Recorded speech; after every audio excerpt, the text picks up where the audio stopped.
everyone, welcome to this edition of Keep Watch Pass on the It's Not That Bad podcast channel, a proud member of the Pantheon Podcast Network. So we have a new guest on Keep Watch Pass coming over from past episodes of It's Not That Bad, and of course, grading on a curve, which I'm surprised he's still talking to me about this one. Carson Elcome is making his Keep Watch Pass debut. Carson, welcome to this show. How are you doing, man? Jason, I'm doing wonderful. I mean, it's been a gorgeous week here, but out in the sun, and it's on the pod for end of week little special here. It's wonderful. I'm really excited to get diving in. So when we were preparing for you to appear on this episode, you had a few suggestions, and this is one of them: modern Western. So before we get into our Keep Watch and Pass picks, I'm going to ask you, what defines a modern Western? So I think what comes to mind for me is specifically the theming and the tone, because I think you can look at a lot of movies that most people wouldn't call a Western, but I kind of consider them. Like, as an example, I think Logan is a perfect example of a kind of a modern Western twist on like the superhero genre. So I think kind of those styles of movies, not just the old school Clint Eastwood, little revolver, the cowboy action. There's a lot more that goes into it, I feel like, in terms of just an entire universe building, whether it be something that takes place in the 1800s or even into kind of the modern times where you get into like the 2000s with a few movies that I'm going to talk about. I just think it really depends on kind of the grit you add to it and the overall tone of the movie reflecting that of kind of a high stakes Western style, if that makes sense. Oh, absolutely. And the thing too is that, Westerns, just like really any other genre, had its big heyday. And then the fact that there are still Westerns being made today tells you that genres never die. They just come and go in and out of fashion. There's always going to be Westerns no matter what era. But we are going to be taking our picks of the modern Westerns that have been released pretty much, as we were discussing this, pretty much from the 90s on seems to be our range for this. Yeah, I mean, mine are definitely closer to the 2000s, and there's a few I went back to in the 90s that I was really, really close to putting in, but I refrained. But no, I have some really good movies I'm excited to get into, and I think that'll be a spark of some heated conversation in the comments after, based on what I'm about to go through. Okay, I am so ready for this one. Now, before we get to our picks, I'm going to let you listeners know, here's what we're going to do. The two of us are now about to pick 3 movies each: a keep, a watch, and a pass. The keep is a movie that we hold in absolute high regard. It's our favorite horse. The watch is the one where, you know what, we'd ride that horse from town to town, but occasionally it's probably going to smell, but it's still a good horse. The pass is the one that it's a donkey. It's not a horse. It's a donkey. We're putting it out to pasture. Yep. But let's get the party started, Carson. What is your keep modern Western? So my keep comes from 2007, based on the Cormac McCarthy novel No Country for Old Men by the Coen brothers. That was my choice for my keep. It is one of my favorite movies of all time. I think it is one of the greatest movies ever released. And to me, the Coen brothers can do no wrong. It is a fantastic movie. The setting is phenomenal. The tone of the movie is excellent. I love how throughout it, there's very minimal soundtrack, and it really puts you in the position of the main characters. And the cast is just stacked. I mean, Javier Bardem as Anton Chigurh is one of the best, in my opinion, roles to actor matchups that you could possibly give. He does a fabulous job. Tommy Lee Jones as the Sheriff Tom Bell, he's excellent. I feel like his character is so deep for being kind of that stereotypical on the out, as in, the sheriff's retiring, his last big mission. We see that trope a lot, and I think Tommy Lee executes it brilliantly. You have a great supporting cast and even some kind of notable smaller roles with Woody Harrelson and Kelly MacDonald. But to me, Josh Brolin and Javier Bardem really take the stage here and show what they can do. And it is one of the most beautiful yet serene and intense movies of the modern Western genre. I mean, really, this is the film that you have to think that modern Westerns aspire to be. Like, it had so much of everything. Javier Bardem, I'm glad you pointed him out.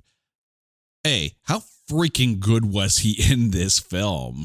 Incredible. And every time I'm going through like the TikTok or the social media and you get those just random movie clips that come up when you're scrolling through, I always stop when I see No Country for Old Men, and specifically Anton Chigurh on screen. Like, he just on screen, excuse me, he commands it so well. You just can't take your eyes off of him when he's up there. The downside to this movie for him, though, is that he played that character so well and so creepy and so iconic that anytime he's in a movie, any other movie, there's no way I can actually get that character out of my head. Like when he was in Vicky Cristina Barcelona, I'm like, run, girls, run. This is not going to end well. And for me, it's the same thing when he was in the remake of The Little Mermaid playing King Triton, where I'm sitting there and I'm like, there's about to be some absolute massacres down here in Atlantis, or I don't even know where it takes place, but you get what I mean. The water will run red with the blood of the mermaids. Not the Little Mermaid that we wanted to see. For me, I'm going a completely different route for my keep film. I'm going with the more fun side, and I'm going with the adaptation of the old TV show Maverick. This one stars Mel Gibson, James Garner, and Jodie Foster, and this one's a ton of fun. I mean, I get that it takes a lot for a classic TV show movie adaptation to become beloved. This one, I think, actually has a lot of really, really good aspects to it. I am surprised. Like, we all know Jodie Foster. We know that she is a really good, serious actress. She gets to have fun in this, and goddamn, she's fun in this. Like, I don't know if you've seen Maverick, but if you haven't and you want a good time, this is a ton of fun. I saw Maverick, bits and pieces of it, with my grandfather. It's funny you bring this up. That was actually one of his favorite movies, and he loved the TV show as well when he was growing up and getting into the Western style of things. So this is actually a nostalgic pick for me, and I'm really glad you brought it up. Oh, yeah. I mean, like Mel Gibson, James Garner, James Coburn, Alfred Molina, the aforementioned Jodie Foster. Like, this cast really can't do any wrong. Part of me is kind of sad that it did so well and it was so well received, because then I can't talk about it and it's not that bad, but I'll live with those consequences. I'll live with the outcome of the situation. Hey, Pantheon listeners, Christian Swain here, taking a break from listening to a little Shouted Out Loudcast episode. Love Tom and Zeus talking all things Kiss. Of course, I was listening to them on my new Raycon wireless earbuds. They have quickly become my go-to earbuds because of the comfort. These soft tips are the best I've ever used. And at this price, plus a Pantheon discount, Raycon is really hitting on all marks. Sound quality is great too. I really love having these 3 EQ options because I like more bass in the music, but less in my podcast. 8 hours of playtime for the battery is great as well. Surround sound, noise isolating, and awareness mode are all included. These are great earbuds. Go to buyraycon.com/Pantheon today to get 20% off your Raycom order plus free shipping. That's right. You'll get 20% off and free shipping at buyraycon.com/Pantheon. buyraycon.com/Pantheon. Hey, Pantheon listeners, Christian Swain here. Another day, another podcast I'm working on. This time, it's Famous and Gravy with Amit and Michael. I want to let you know that I loved the Factor Meals package so much that I re-upped for myself, and then I sent a package to my in-laws. Like I was with my first shipment from Factor Meals, the in-laws were as excited to try one of the prepared restaurant quality meals. Well, they got the shipment to Protein Plus meal plan and were very impressed. See, being in their 80s, anything to make the meal prep easy is a plus for them. They heated the oven per instructions, and minutes later were enjoying a very delicious, nutritious, and dietitian-approved meal. One big win for me. But what really floored them was the taste. Like I told you, it's surprising how good these meals taste. Restaurant quality indeed. And like my own shipment, it really was everything Factor Meals said it would be for some seniors. No prep, no mess meals. Factor meals are 100% ready to heat and eat. Take it from me and my in-laws. Head to factormeals.com/Pantheon50 and use the code Pantheon50 to get 50% off. That's factormeals.com/Pantheon50 and use the code Pantheon50 to get 50% off. Thank you, Factor Meals. Hey folks, Stefan Shirazi and Renee Richardson here from the Metallica Report. And we are proud members of the Pantheon podcast family, where the best of music and podcasts unite. We've got something pretty cool for you. We're giving away an exclusive Metallica merch package worth over $250. That's a whole lot of Scary Guys, skulls, M72, and other sought-after Metallica swag. And we've made it easy for you to win. Follow and share the Metallica Report, and you're in the game. Go to pantheonpodcast.com/Metallica, enter your email, and hit that button to be entered to win. And just like that, you're eligible for our monthly exclusive Metallica merch package. And guess what, rockers? You can enter every month, so just do it. And while we love our global brothers and sisters, the lawyers won't let us ship outside the U.S. And then for my watch film, I'm going to go the other direction. I'm going with something a little bit more serious. And I'm going to go with Dances with Wolves. Now, obviously, this is one of the pinnacle of Kevin Costner's filmmaking achievements.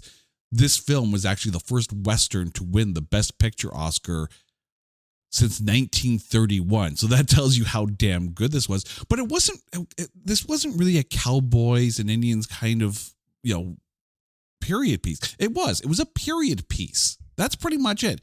It was methodical and slow and character driven. I mean, one of my favorite films of the 90s was Last of the Mohicans, which is, I don't consider that to be a Western. Even it's a period piece. Absolutely. I am on the same page. But I feel like Dances with Wolves had the same tonality and pacing and epic feel that Dances with Wolves did. I mean, yes, people are going to sit there and think, oh, Tatanka. But I get it. Like, the film was perfect. Absolutely perfect. Kevin Costner was firing all cylinders on this film.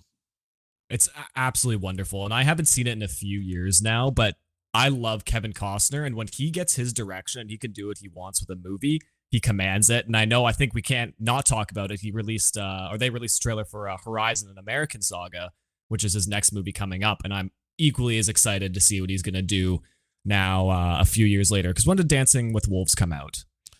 Oh, it was, I think it was 1990, I think it was.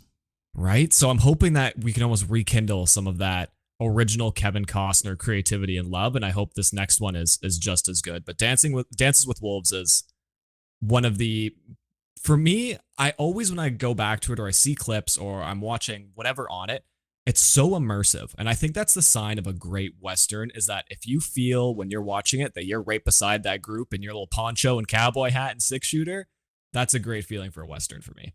And that's exactly what it does.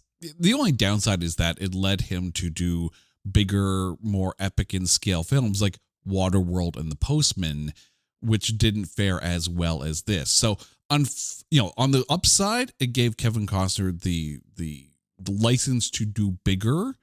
On the downside, bigger didn't exactly stick. But now to you, Carson, what is your watch Western? So for my watch, I went with something a little more recent. I went to 2016, Hell or High Water.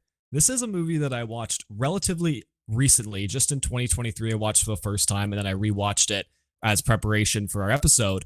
And it still captivates me with the raw emotion and cold take it has.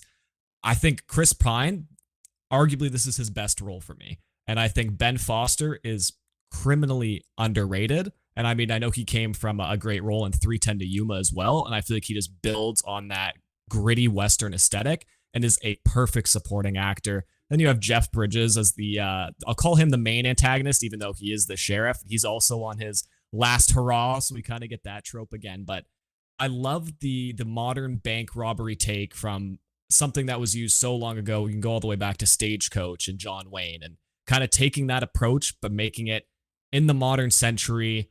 It's just an absolutely wonderful piece for me, and I think it doesn't get the love it deserves. I will admit that I have not actually seen this film. But if you take a look at the stats, $12 million budget, $37.9 million box office. And really, if you want to point to anything, at Metacritic, this film has a Metascore of 88.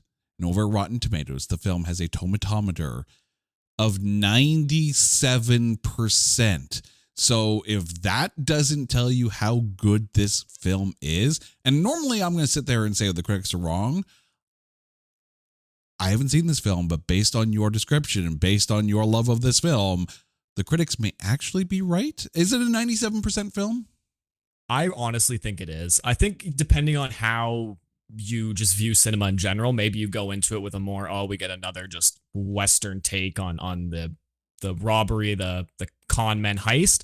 But it does it so grounded and so down to earth that you relate to what they're doing in an awful way, because obviously their mom can I go into spoilers, Jason? Do we do that on this show? You know what? We warn everyone. So dear listeners, what you're about to hear is spoilers like a mofo. Go ahead, Carson. All right. So, I mean, it is 8 years old. I get it. There is some issues with the spoilers, but I'm going to go into it. So obviously, Chris Pine and Ben Foster are brothers. Their mom passes away and they're left with the family ranch, family property, I'll say. And the two of them discover oil on it. The issue is they're in deep debt to the bank that is going to foreclose on the property and take it. And then by that amount, get also the land with the oil on it. So the two brothers go to small towns, to really small banks to keep it nice and discreet, hit each one and bounce the next town over to get enough in the span of 2 weeks so they can go and pay off the bank and get the house back and then get the oil money to then give to Chris Pine's children so they can finally grow up not in a impoverished state. So it's a really emotional story that you can't help but watch the characters and feel bad for them, but also enjoy what they're doing. And it ends with an absolute Shakespearean kind of death toll. Ben Foster has an excellent final scene where he is trying to let his brother escape, and he takes all the cops up the mountain and holds them off as long as he could, until Jeff Bridges finishes him off. And then you go time travel into the future about 5 years, and Jeff Bridges is retired and comes back to Chris Pine knowing that he was the other brother they couldn't have caught because they never found out. And it's this perfect ending of Chris Pine and Jeff Bridges walking away from each other knowing that, hey, if they ever see each other again, maybe one of them's going to end up 6 feet under. So it's a incredible movie that I would recommend to anyone because so few people actually talk about it. And I think it deserves all the praise it gets. I love that you did mention 3:10 to Yuma as well. Elmore Leonard Westerns have been, adapted to screen for as long as I guess he's been writing Westerns. I'm surprised neither of us actually picked an Elmore Leonard adaptation, but I thought about it. I did go through a couple where I was like, this could make it, but I stayed away. All right. Well, now it has got to your pastime. So what modern Western are you riding your horse right past? This is going to sound absolutely awful, and I know people are going to lambaste me for this, and it's not for the reasons you think. I stick to another movie released in 2007 starring Brad Pitt, The Assassination of Jesse James by the Coward Robert Ford.